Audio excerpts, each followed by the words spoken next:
Ada orang duduk di kamarnya, duduk santai sambil minum kopi, tapi dicatat oleh Allah Ta'ala dosa membunuh orang.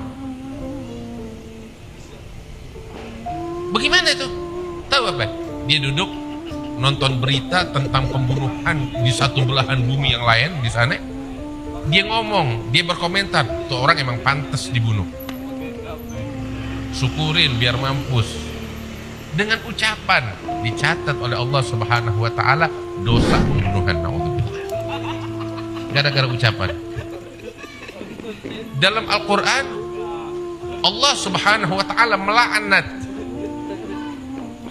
Bani Israel karena mereka melakukan pembunuhan kepada nabi mereka. Ahli tafsir tuh bilang yang melakukan pembunuhan itu bukan Bani Israel semuanya, tapi cuma satu orang pelaku pembunuhannya, satu orang. Tapi kenapa semuanya dilaknat atau sebagian besarnya dilaknat? Sebagian besarnya dilaknat karena merestui pembunuhan itu,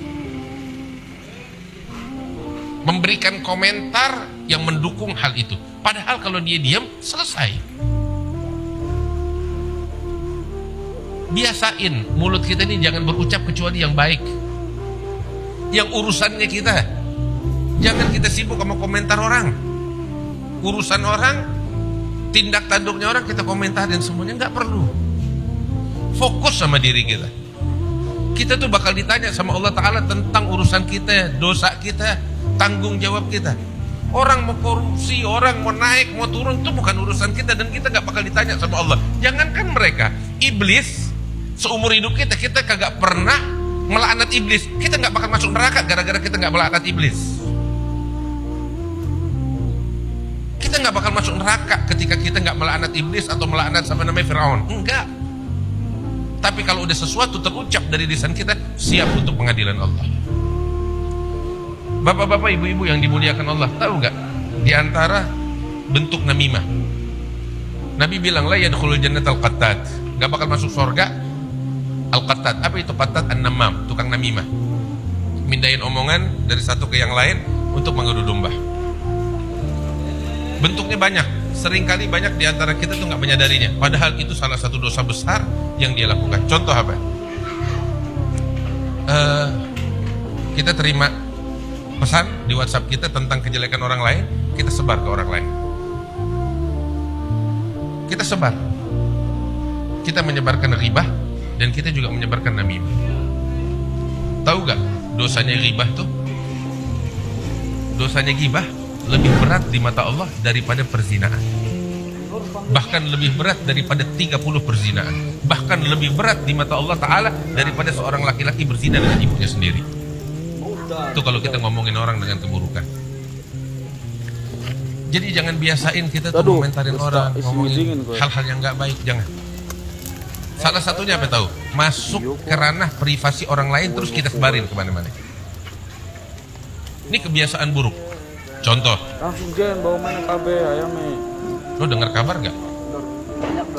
Kabar apa? Tuh si Fulan baru kawin lagi loh.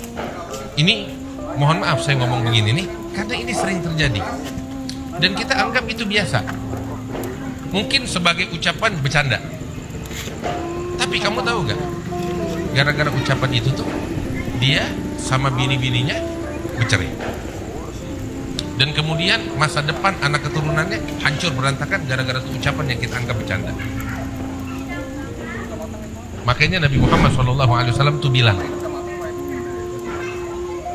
seorang laki-laki la yatakallam bi kalimah, dia hanya mengucap satu kata, terkadang untuk membuat teman-teman ngobrolnya itu tertawa, tapi ternyata la yulgi bihabalan, dia nggak anggap besar tuh omongan, tapi ternyata tuh ucapan menjadi penyebab utama dia terombang-ambing di jurang api neraka selama 70 tahun dibakar oleh Allah Ta'ala.